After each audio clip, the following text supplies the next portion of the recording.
Salam cerdas. Ibu, bapak, saudara-saudara yang saya hormati, sesi membaca berita kali ini saya akan membacakan dua berita terkait dengan gagal bayarnya salah satu BUMN yaitu Wijaya Karya.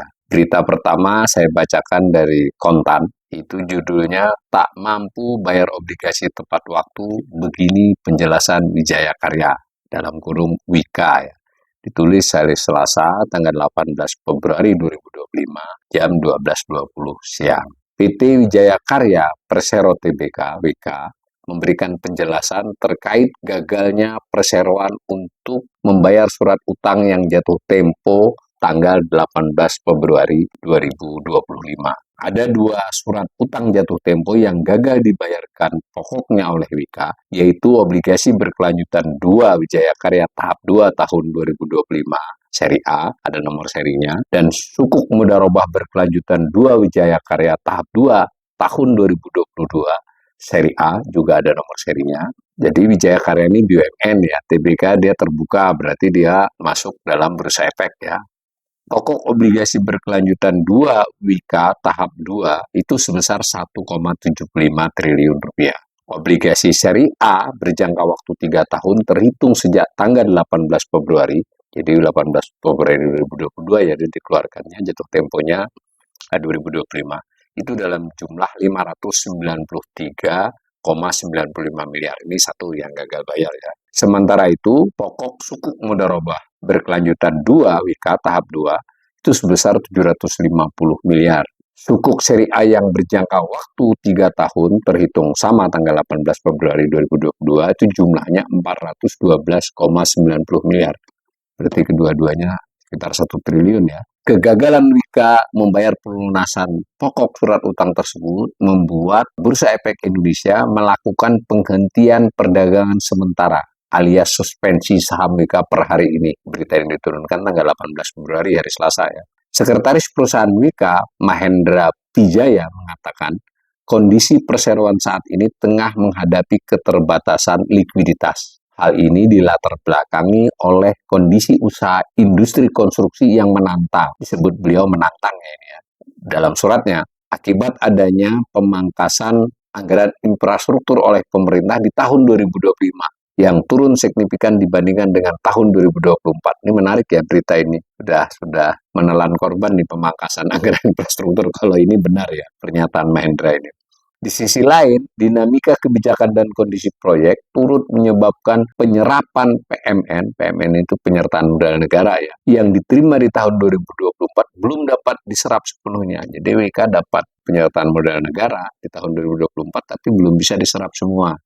Nah, kedua kondisi ini mengakibatkan WK mengalami keterbatasan unrestricted cash ya. Saat ini, perseroan tengah menghadapi kondisi bisnis yang menantang yang disebabkan adanya penurunan tender proyek di tahun 2024, baik dari pemerintah, BUMN maupun swasta. Penurunan perolehan kontrak baru mengakibatkan turunnya penjualan, sehingga membuat arus kas masuk menurun, ujar Sekretaris WK tadi ya, Sekretaris Korporat ini. Dalam keterbukaan informasi tanggal 14 Februari 2025. Sebagai suatu emiten ya terbuka, di bursa saham memang wajib ya melakukan keterbukaan informasi pernyataan karena gagal bayar itu harus ada penjelasannya. Ditulis lagi oleh Kontan, sehingga WIKA pun mengusulkan untuk melakukan pelunasan sebagian secara prorata terhadap seri A, B, dan C, serta perpanjangan sisa pokok obligasi dan sukuk berkelanjutan tahap 2 seri A yang akan jatuh tempo pada 18 Februari selama 2 tahun dengan menyertakan opsi beli pada periode pembayaran kupon atau imbal hasil untuk sukuk dan tanpa mengubah besaran nilai kupon imbal hasil. Jadi menurut penjelasan dari WK ini sudah diusahakan sebelum jatuh temponya itu untuk mengajukan proposal ya, bahwa ada sebagian yang dilunasi, sebagian diperpanjang, kurang lebih begitu. Mahendra lalu menuturkan, Mahendra dari sekretaris korporatnya WK telah menyampaikan usulan tersebut dalam mekanisme RUPO dan RUPSU. RUPO ini rapat umum pemegang obligasi, RUPSU itu rapat umum pemegang sukuk ya, sesuai dengan perjanjian perwali amanatan. Wika telah menyelenggarakan rupo tadi dan rupsu itu sudah sebanyak 2 kali terkait dengan obligasi dan sukuk yang akan jatuh tempo ini.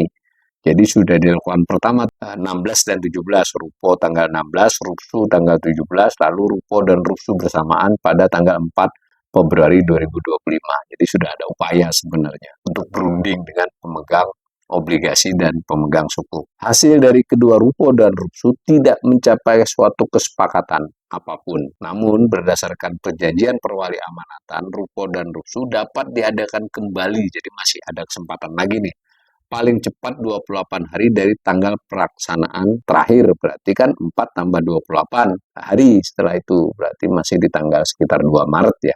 Sehingga tidak dimungkinkan lagi bagi Wika untuk mengajukan rupo dan rupsu sebelum jatuh tempo. Alhasil, Wika belum dapat melakukan pembayaran atas keseluruhan nilai obligasi dan suku atau sesuai dengan usulan perseroan pada tanggal jatuh tempo di tanggal 18 Februari 2025. Perseroan akan kembali melakukan diskusi dengan wali amanat serta para pemegang obligasi dan sukuk guna mendapatkan kesepakatan pada rupo dan rupsu yang akan dilaksanakan berikutnya. Paparnya tanggal 14 Februari itu ya. Mari kita lihat berita lain yang serupa, nanti yang informasinya sama nanti kita lewatkan. Ini dari bisnis.com, itu judulnya Siasat Wijaya Karya Wika yang gagal bayar obligasi dan sukuk. Ditulis beberapa jam setelah berita konten tadi, masih sama di hari Selasa. Bisnis.com, emiten BUMN Karya PT Wijaya Karya Persero Terbuka Wika ya telah gagal melunasi obligasi serta sukuk yang telah jatuh tempo bulan ini. Wika pun telah melaporkan kondisi usaha industri konstruksi yang menantang termasuk penurunan kontrak baru pada 2024. Sebagaimana diketahui, ini informasinya sama, menerbitkan obligasi berkelanjutan seri A 593,95 miliar, lalu sukuk senilai 412,90 miliar, kedua-duanya jatuh tempo 18 Februari, berarti kurang lebih 1 triliun ya. Nah, sementara itu mengacu surat PT Kustodian Sentra Efek Indonesia KSEI pada 17 Februari 2025, Wika telah menunda pembayaran pokok obligasi serta sukuknya yang jatuh tempo pada 18 Februari 2025 itu.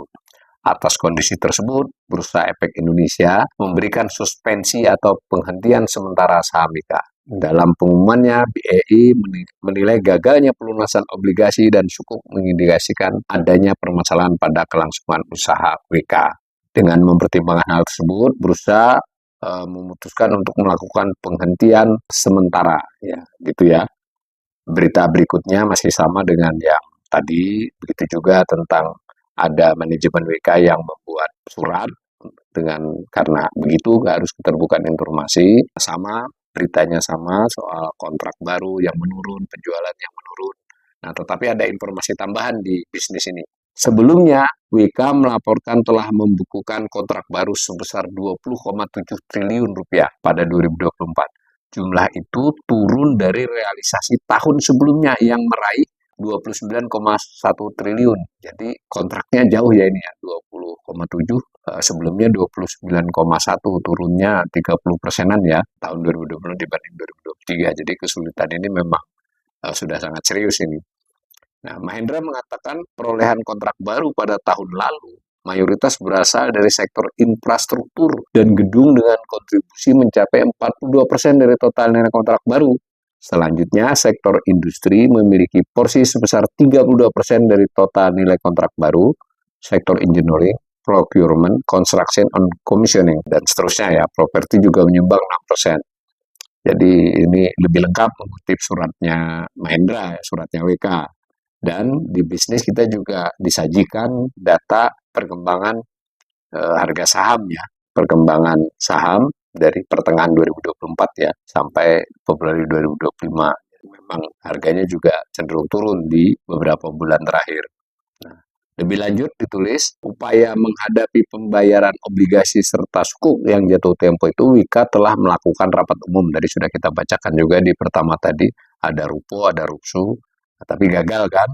Berita selanjutnya sama, lalu bukan diulangi ya, karena di media yang lain lebih lengkap menyatakannya bahwa ada soal mau dibayar sebagian, lalu ada perpanjangan untuk sisa dari yang sebagian yang belum lunas itu, tapi tidak dicapai kesepakatan. Dengan demikian kita harus mengakui ini salah satu BUMN karya, Wijaya Karya. Itu memang sudah selama 2 tahun terakhir ini memang mengalami kesulitan keuangan ya. Tetapi ini termasuk luar biasa ya, karena gagal bayar obligasi. Pernah juga dialami Garuda. Nah, karena itu kita netizen, kita rakyat Indonesia berhak tahu sebenarnya lebih dini bagaimana kondisi-kondisi BUMN kita. Jangan sampai kita tahu-tahu hanya dapat berita gagal bayar.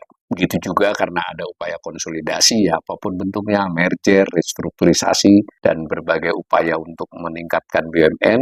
Jangan sampai juga jika sebelumnya ada fraud, ada penyimpangan, malah tersamarkan. Jadi semua harus terungkap. Kita masih berharap BUMN Indonesia bisa diperbaiki ke depannya.